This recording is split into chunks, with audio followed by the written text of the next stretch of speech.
Hello बच्चों, Devnarayan classes में आपका फिर से स्वागत है।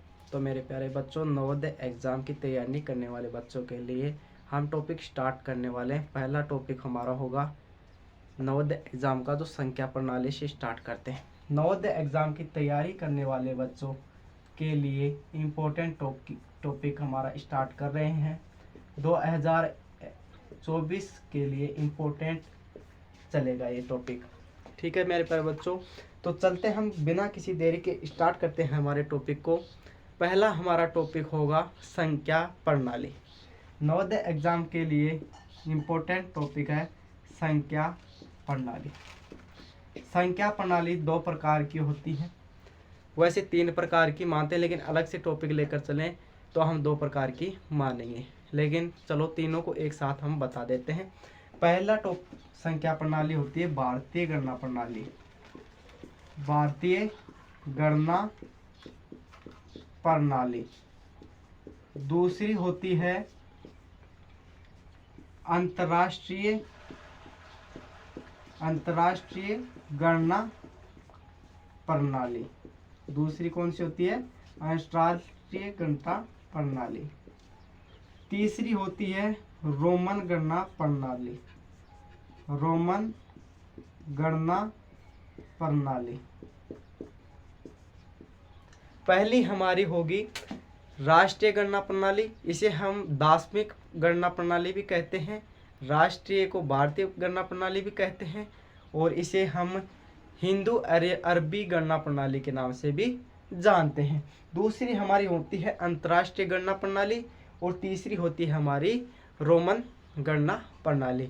और हम पहले स्टार्ट करते हैं भारतीय गणना प्रणाली, अतः अंतर्राष्ट्रीय गणना प्रणाली के बारे में हम जानेंगे, पढ़ेंगे। ठीक है, तो बिना किसी देरी के हम स्टार्ट करते हैं भारतीय गणना प्रणाली।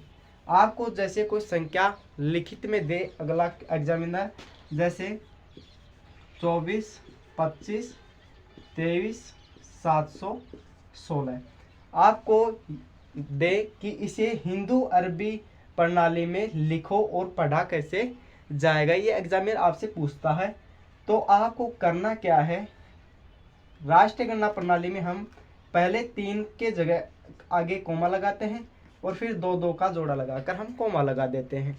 ठीक है, इसको पढ़ा किस प्रकार से जाता है, इसमें संकेत होते हैं इकाई, दहाई, सैकड़ा, हजार, 10,000, लाख, 10 लाख, करोड़, 10 करोड़, इस प्रकार से संकेत मिलते हैं। और इन संकेतों की सहायता से हम जोड़े बनाते हैं और फिर इनको बोलते हैं। ठीक है, तो इसको बोलेंगे हम, जैसे इकाई, दहाई और सैकड़ा यहाँ पर हो गया, फिर हजार, 10,000 हो गए, लाख, 10 लाख, यानी कि 10 करोड़ तक है ये।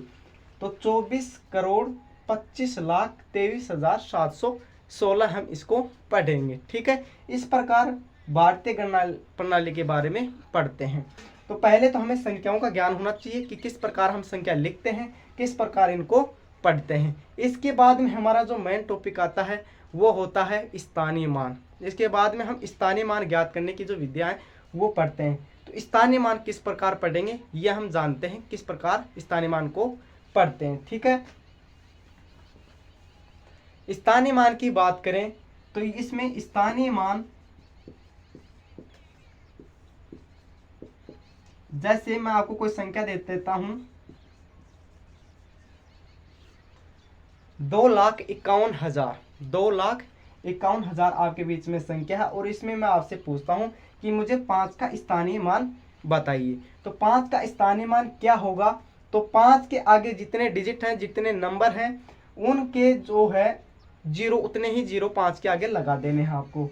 जैसे 5 लिख दिया, 1 2 3 4 डिजिट हैं इसके आगे, तो 4 जीरो हम लिख देते हैं, 4 जीरो लिख देते हैं। तो 50,000 5 का होता है स्थानीय मान। इस प्रकार हम स्थानीय मान करना सीखते हैं। इसके बाद में होता है जातीय मान। अगला टॉपिक हमारा होता है जातीय मान। जातीय मान, किसी अंक का जातीय मान स्वयं अंक होता है। किसी अंक का जातीय मान स्वयं अंक होता है। जैसे मैं यहीं पर से पूछ लूं कि 2 का जातीय मान क्या होगा, तो 2 का जातीय मान 2 ही होता है। 5 का जातीय मान 5 ही होता है। 1 का जातीय मान 1 ही होता है। ठीक है, तो इस प्रकार हमें जातीय मान और स्थानीय मान, ये संख्याओं को लिखना भारतीय गणना प्रणाली में हम पढ़ते हैं। इसके बाद में अगर हम पढ़ें तो इसके बाद में आता है टॉपिक परवर्ती, उत्तरवर्ती, पूर्ववर्ती। इस प्रकार की जो संख्याओं की जानकारी होती है कि कौन सी संख्या किस प्रकार से होगी, वो हम पढ़ेंगे भारतीय गणना प्रणाली में। जैसे मैं आपको बताऊं कि एक होता है पूर्ववर्ती। क्या होता है? पूर्ववर्ती, पूर्ववर्ती संख्या। जैसे आपको पूछ ले कि 926 की पूर्ववर्ती संख्या हमें बताओ, तो आपको एक माइनस कर देना है, एक घटा देना है। तो घटा देने के बाद आपको पूर्ववर्ती संख्या प्राप्त होती है। जैसे 925 की पूर्ववर्ती बतानी है तो आपको एक माइनस कर देना है और 924 जो संख्या होगी वो 925 की पूर्ववर्ती संख्या होती है। इसी प्रकार हम बात करते हैं परवर्ती। आपके परवर्ती भी आपको क्वेश्चन में मिल सकती है, उत्तरवर्ती भी मिल सकती है। परवर्ती और उत्तरवर्ती एक ही होती है। जैसे बात करें 925 की उत्तरवर्ती, कौन सी संख्या पूछ रहा है? उत्तरवर्ती संख्या आपको बतानी है। तो उत्तरवर्ती संख्या होती क्या है? इसमें प्लस एक कर देना है, एक आपको जोड़ देना है। जैसे 925 में एक जोड़ोगे तो कितने आ जाएंगे? 926। ऐसे उदाहरण देकर मैं आपको समझा रहा हूं। क्वेश्चन इसके बाद में हम हल करेंगे। तो 926 कौन सी हो गई? उत्तरवर्ती। इसे हम उत्तरवर्ती को परवर्ती भी बुलाते हैं। ठीक है। इसके बाद हमें जो प्रणाली हम पढ़ते हैं वो होती है अंतर्राष्ट्रीय गणना प्रणाली। कौन सी होती है? अंतर्राष्ट्रीय गणना प्रणाली। दूसरे नंबर पे आती है अंतर्राष्ट्रीय गणना प्रणाली। ठीक है।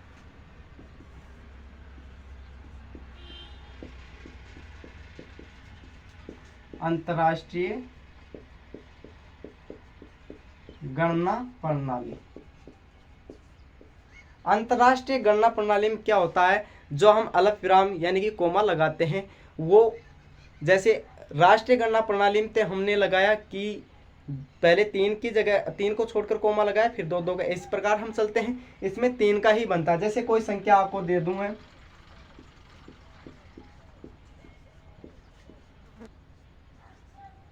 या आपके बीच में मैं आपको संख्या दे दी, इसको आपको अंतर्राष्ट्रीय प्रणाली में व्यक्त करना है। तो किस प्रकार करोगे? तो सबसे पहले आपको 3 अंक को छोड़कर यहाँ पर कोमा लगा देना है, फिर 3 को छोड़कर यहाँ पर कोमा लगा देना है, और फिर ये 3 और अलग से बच गए। राष्ट्रीय प्रणाली में क्या होता है? इकाई, दहाई, सैकड़ा, हजार, 10,000, लाख, 10 लाख, करोड़, 10 करोड़, इस प्रकार चलते हैं। लेकिन अंतर्राष्ट्रीय गणना प्रणाली में चलता है इकाई, दहाई, सैकड़ा, हजार, 10,000, फिर आपके चलता है 10,000 के बाद में 100,000, फिर मिलियन, फिर 10 मिलियन और फिर 100 मिलियन चलता है। देख लो, इकाई, दहाई, सैकड़ा, हजार, 10,000, लाख, 10 लाख, यानी कि हजार, 10,000। देखो, इकाई, दहाई, सैकड़ा, हजार, 10,000, 100,000, मिलियन, 10 मिलियन, 100 मिलियन। तो इसमें आपको कैसे पढ़ोगे इसको कि 234,571,112। इस प्रकार हम इस संख्याओं को अंतर्राष्ट्रीय गणना प्रणाली में पढ़ते हैं। ठीक है। इसमें इतना ही होता है कि आपको संख्याओं में बदलना देता है। बाकी अंतर्राष्ट्रीय गणना प्रणाली से आपको नवोदय एग्जाम में ज़्यादा क्वेश्चन नहीं पूछता है। इसके बाद में हम जानकारी लेते हैं कि रोमन प्रणाली। रोमन प्रणाली, 2 प्रणाली हमने पढ़ी। आपकी तीसरी जो प्रणाली होती है वो रोमन गणना प्रणाली होती है। रोमन गणना प्रणाली। रोमन गणना प्रणाली में हम पढ़ते हैं, जैसे आपको एक को, ये न्यूरल अरेबिक है यानी कि भारतीय में है, और इसको कैसे लिखोगे? आई। ठीक है। 2 को कैसे लिखोगे? इस प्रकार लिखोगे। 3 को इस प्रकार लिखोगे। 4 को इस प्रकार लिखोगे। 5 की बात करें, इस प्रकार लिखोगे। 6 को इस प्रकार लिखोगे। 7 को ये लिखोगे। 8 को ये लिखोगे। 9 को इस प्रकार से लिखोगे। ठीक है। 10 की बात करें तो 10 को x लिखोगे। इस प्रकार आप चलते जाओगे।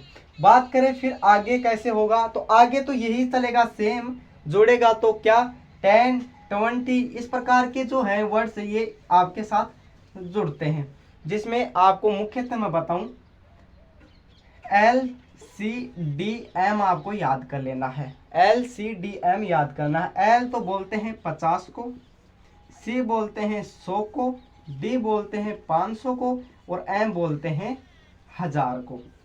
तो ये हमारी होती है रोमन संख्या प्रणाली। जैसे 10 तक तो मैंने आपको लिखकर दिखा दी है, इस प्रकार से आगे आप लिखोगे, इनके साथ उनको जोड़ोगे। अगर हम 40 की बात करें